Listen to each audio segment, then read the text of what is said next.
Hello, I'm Enzo, and how hard is it to beat Tiny Tina's Wonderlands with only unique gear? The rules of this run are, I can only use unique gear, and since I did a legendary only run already, I will not be using them. I will also be playing on the hardest difficulty.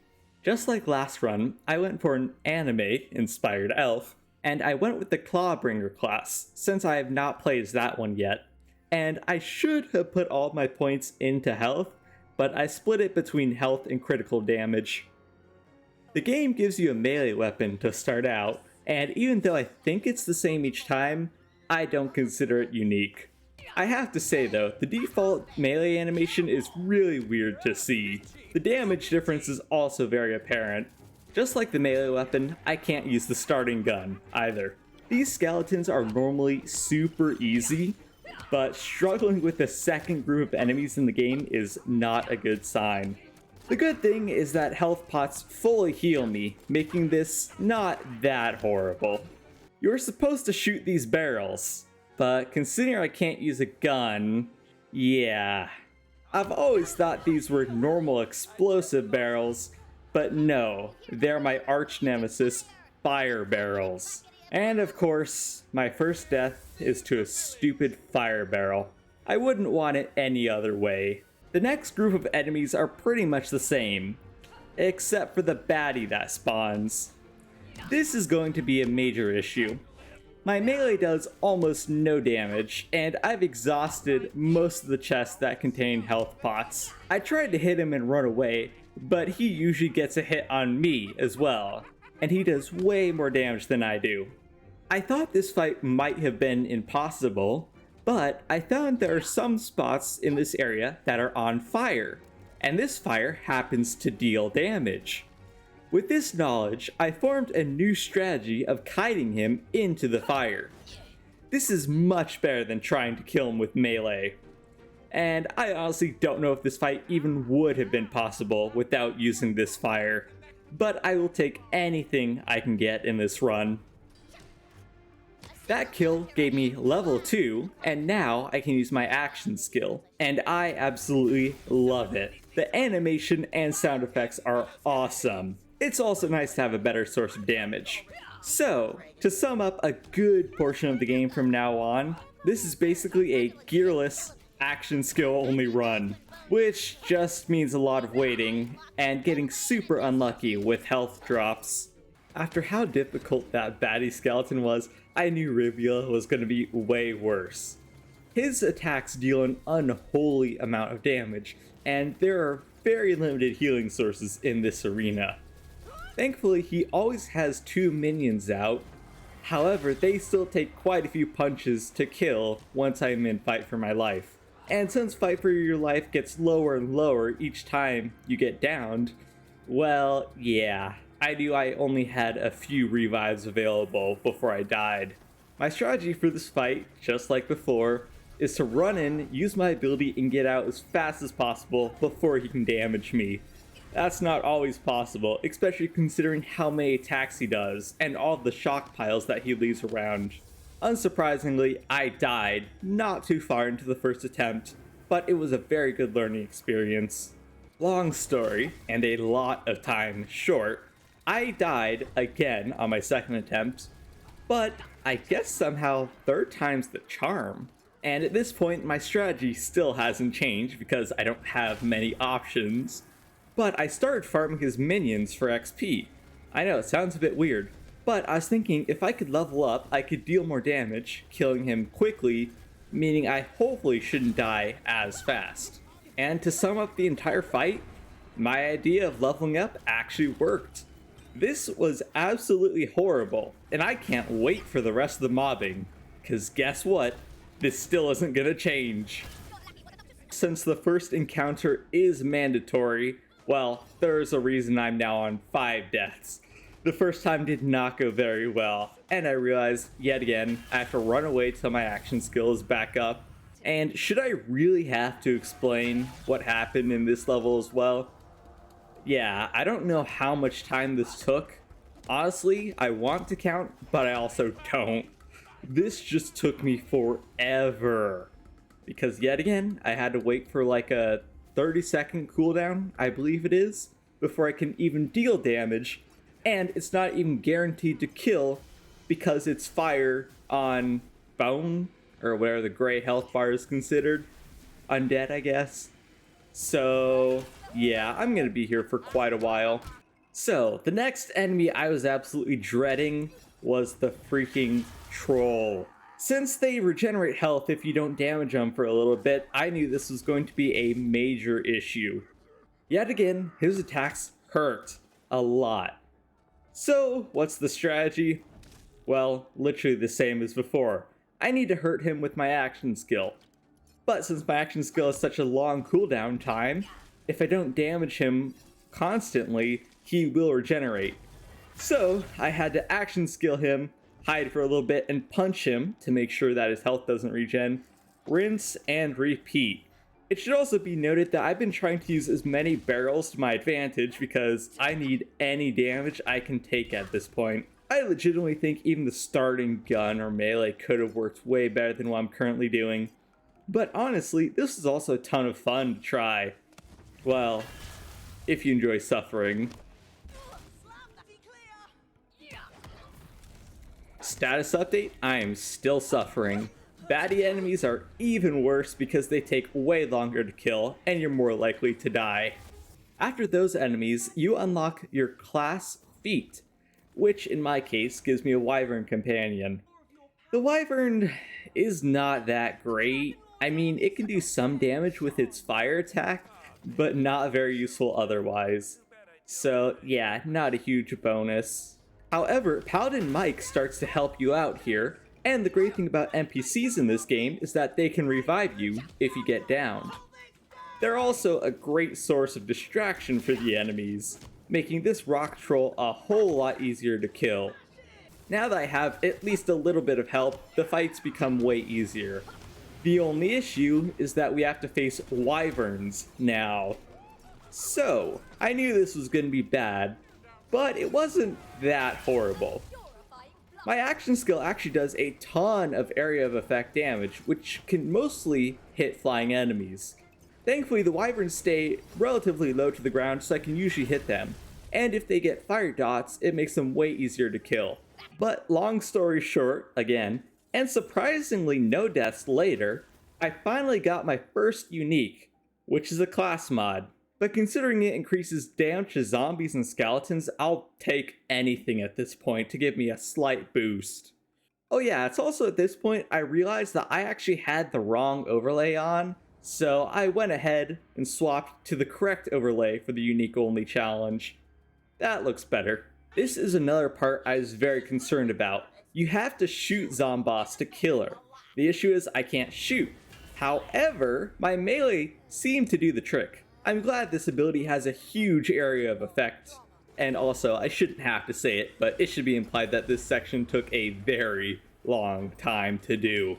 The boss of this level is Zomboss, and I was very afraid of this fight.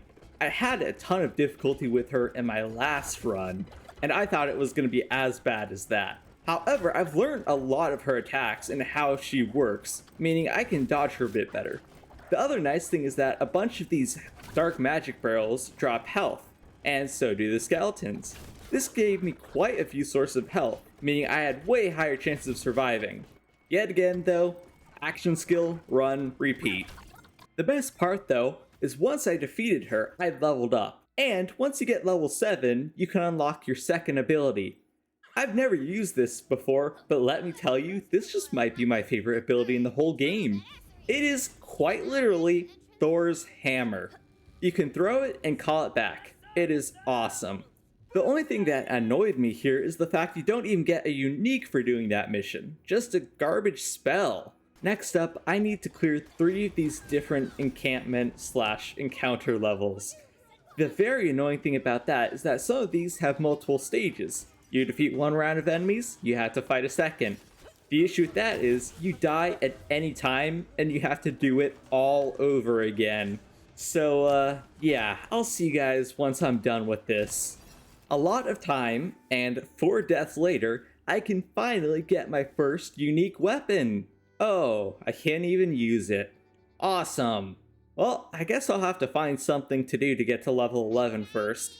I was planning to go to the next level in the story, but I cannot resist the temptation of shrine pieces, so more encounters it is. And I don't know at this point why I was so stubborn in trying to do this one. I guess it's just out of anger that I needed to beat it. But yeah, this one I think has 3 stages, and since I died to the final boss, because yes, this one has a boss at the end, of course, yeah, it took me a very, very long time to complete. While I was working on that, I managed to finally level up to 11, which gives me access to my weapon. Unfortunately though, it's melee, so my gameplay still hasn't changed.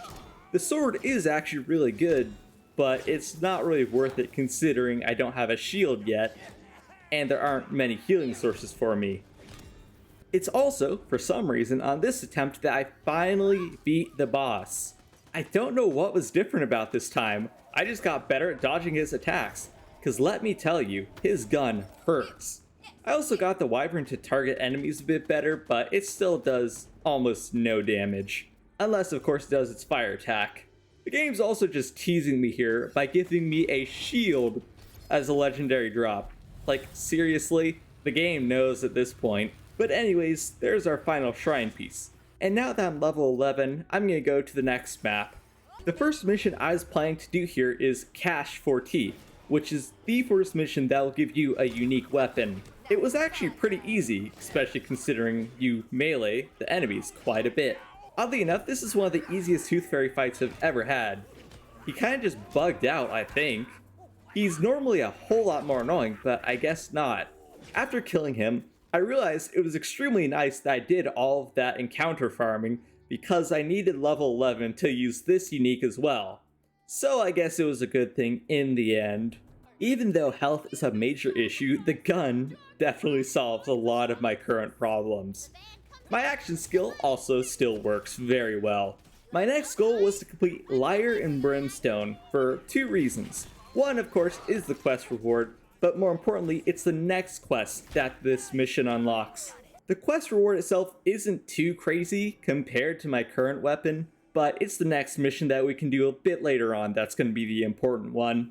And yet again, another elf fails at her only job of being able to speak Elven. But to be fair, I guess elves in most anime speak Japanese, so I guess that makes a bit more sense.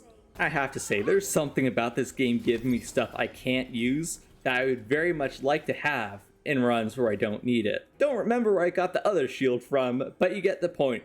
3 legendary shields at this point already. And from this mission, we get our first unique spell, which is nice because yet again, any damage helps, and I can actually finally use that ability now. Epic. With all of that, I can finally return to doing the main mission, which is much easier than before. The major boss of this level is the Banshee, and I was concerned about this fight, again due to my survivability. The nice thing about the Banshee is that she always has a bunch of minions out, so you can generally get a second wind, not too difficult. The only issue is my brain didn't process her attacks early on, so I didn't remember how to dodge and I got hit by a few of them. I also got hit by the spirits, which I didn't know they dealt damage. But that's a thing too, apparently. It's also at this point that I realized that the hammer actually goes through enemies instead of, like, staying on them when it hits them. Meaning, if you throw it at, like, the air or the background, it'll go there instead. If you throw it into the void or something, it'll take a very long time to come back, which will be shown later for sure. And of course, that mission gives me a 3rd unique melee weapon. I would like an actual gun game, please, or a shield, or literally anything else, not a 3rd melee. However, the second part of Lyre and Brimstone actually solves that issue for me. Inner Daemons is relatively easy. It's just a lot of dialogue at the end. The nice thing about it though is that it gives me one of my favorite weapons in the game, the Heck Waiter. Yeah, you know, it's like a more friendly version of the Hell Walker. Anyways, this gun is extremely powerful and it can carry you for quite a few levels. But more importantly, it's the second gun to my arsenal. And of course, I don't think I'll ever be able to make a Wonderlands video without showing the ocean blowing up. The single best part of the game, obviously.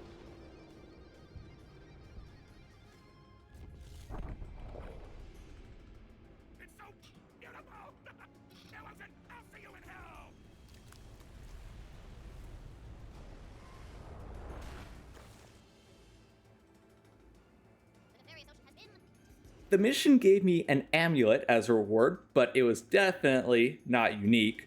But you also get to choose a secondary class. I knew exactly what I was going to go for. Berserker.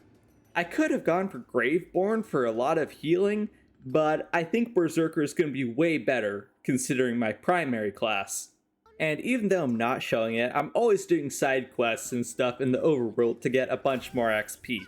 This mission in particular is important because it unlocks another side level, which has a few quests that will be very important for some more unique gear. And more importantly, the first shield or ward I can get. A Small Favor is a neat little quest in this game that also has a very fun boss fight at the end. I was also a little concerned about this boss fight, but now that I have a real ranged weapon besides the sniper, I knew it wouldn't be too horrible. Unfortunately though, it is again fire on undead, making it less effective than it should be. Caster also takes a while to kill and does a bunch of damage. Thankfully he spawns some minions and there are a few chests that'll have healing potions. Overall, I beat him first try and it wasn't too horrible. My reward from that mission is kind of obviously a new spell. It doesn't deal as much damage as the fire one, but it's really good for crowd control and kind of stunning enemies, which makes some fights a bit easier. And most of the mobbing was relatively easy, except for these iron shrooms. Since I have a fire weapon on armor, they are extremely tough to kill. Even with a corrosive, or poison barrel I guess, they still took a ton of damage and a while to kill. So that's the only real difficulty I had here. The next quest I'm here for is Burning Hunger, and I'm pretty sure you have to feed him the skeep if you want his reward.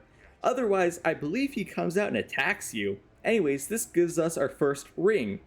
And gun damage is very nice, especially the fire damage. But considering I had nothing else there, I'll definitely take it. And again, the rest of the enemies weren't too bad, but there's an example of my hammer getting thrown out into the void, considering how long it took to return my hand. Anyways though, I guess I should skip to the next mission. I'm skipping the entire mission because this one takes way too long to really justify doing it in a normal run. However, I'm kind of forced to do it in this game because I need the shield from it. Oh yeah, I also didn't know it gave you an amulet as well. That'll also be nice because of the small lightning damage bonus. On to the Parasite, where I also remember to re-enable the unique and death counter, because I forgot that. The Parasite wasn't too horrible. And since the hammer stays around and deals lightning damage, I was thinking I would use that to destroy its shield. I would use the Heck Waiter for its health bar, and probably for the undead bar too. I was also thinking of using this sniper, but it was just a long fight. And I usually don't struggle too much with the Parasite, considering it's relatively easy. But still, a fun boss fight either way. This map might also be one of my favorites in the entire game, just because of how cool it is, being up in the sky with plants everywhere. And our reward from completing that is another sniper. You know, another type of gun would have been nice, but I'll take it. It wasn't that great, I'll be honest. It does really good single target damage, but it's definitely outclassed by pretty much any other weapon at this point. Skipping a ton of combat and waiting for dialogue, I completed 20,000 Years Under the Sea. I actually haven't used this gun before, but let me just tell you, the Last Rites might be one of my new favorite weapons, or at least my favorite shotgun in this game. Well, maybe besides the arrow rain, but still, this thing absolutely slaps enemies. It also does cryo damage, or frost I guess, which is awesome. But the main thing it does is, when you hit an enemy, it ricochets bullets, I think to 2 other enemies. And if it hits terrain instead, those bullets also ricochet. Not into enemies, but they just bounce at whatever angle they were shot at. But still, it's an awesome weapon, and it does a ton of damage. And considering how I dispatched those skeletons, and LeChance being undead health and everything, you can probably guess how his fight went. LeChance's fight is always super easy for me. I think he's just a weak boss in general. It's also because I think he only does melee damage. I've never seen him do another attack, unless I've just killed him that quick each time. And my reward from that mission was another melee weapon. Well, at least it gives me some movement speed when I hit an enemy with it, so it's a little bit useful.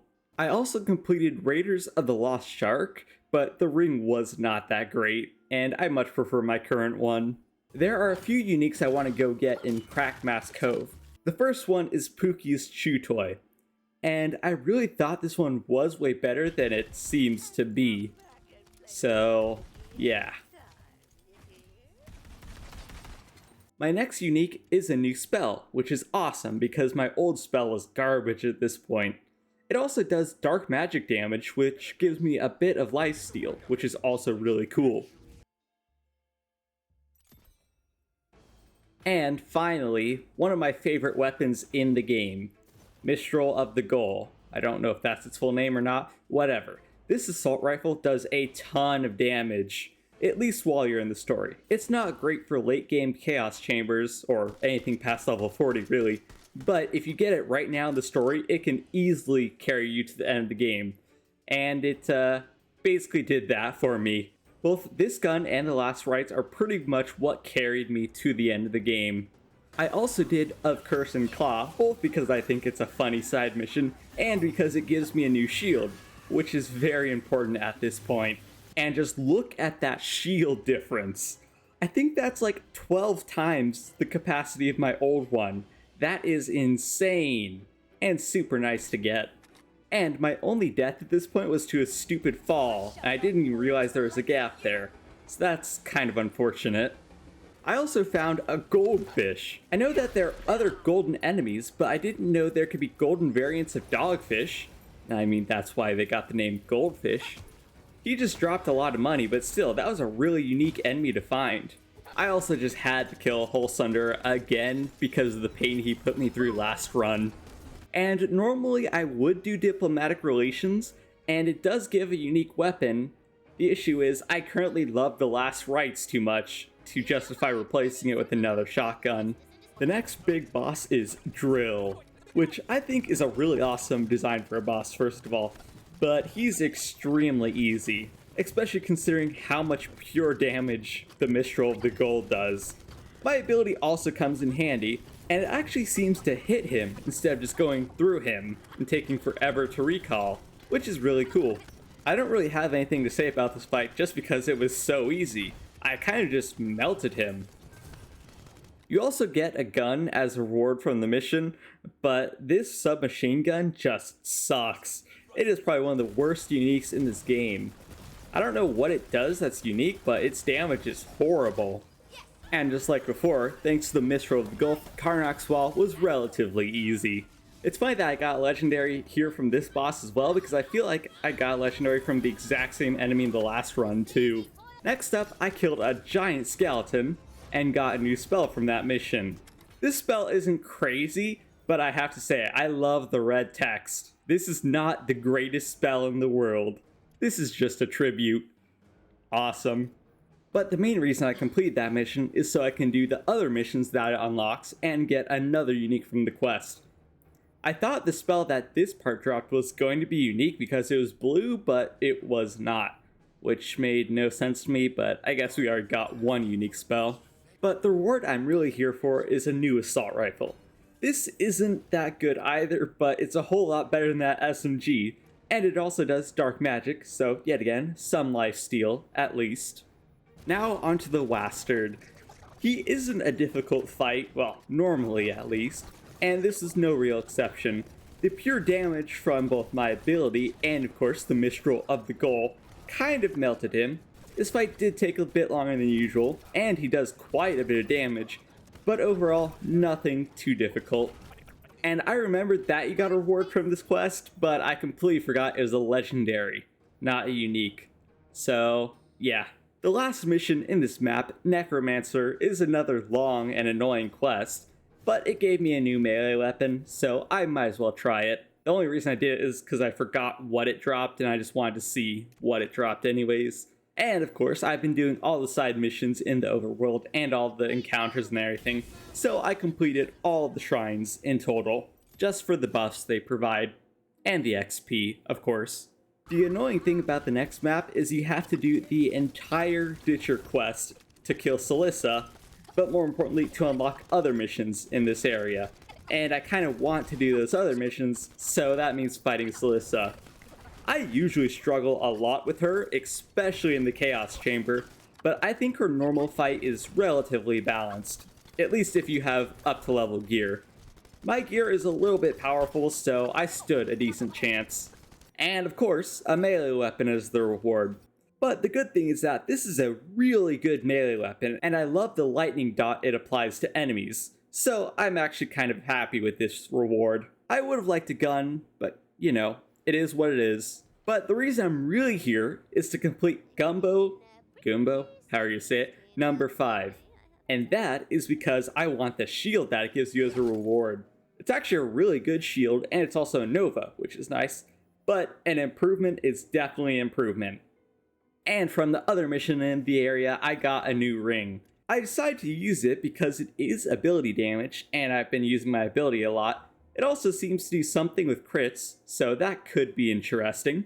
And action skill cooldown, so I'll definitely try it out. From Armageddon Distracted, you get the head cannon, and it's finally nice to have another real gun as a unique reward. This is also a very fun and powerful revolver, so I'll gladly be using that. It's a very nice change of pace, compared to using the other 2 guns that I've been using for the entire run. And the final side mission in this game gives me a new shield. The shield isn't as good as my current one, but it gives a bunch of elemental damage resistance to make up for the lack of capacity, so I'll definitely have to try it. Now for the nightmare fight. I honestly think they didn't balance this boss correctly because it seems to be way too easy. If you guys didn't watch my last run, well, you definitely should, because the nightmare literally got melted in that run, but this run is very similar. My damage isn't even that crazy, that's the bizarre thing. I guess this boss is just that weak. I can't even remember fighting this boss in chaos levels or anything, so yeah, relatively easy boss for being near the end of the game. Also, I think this might be the one run that breaks the tradition of me always getting a legendary right here. I mean, it's not like I could have used it anyways. And now, for the final boss of the game, the Dragon Lord. I just have to say, well, the head cannon does a lot more damage than I really thought it did. The Dragon Lord kind of just got slowly melted. He was not that difficult at all, as he never really is for me. Like, my damage is so insane that I believe I skipped an immunity phase or 2, which is awesome.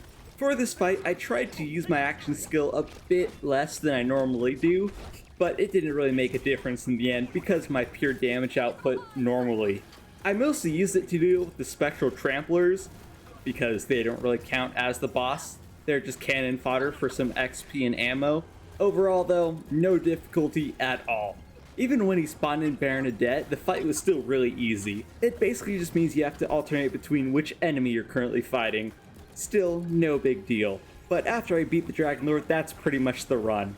I did one Chaos Chamber run, mostly because you get a unique shield as a reward from completing the tutorial, so I'll put that here. But anyways, that's the run.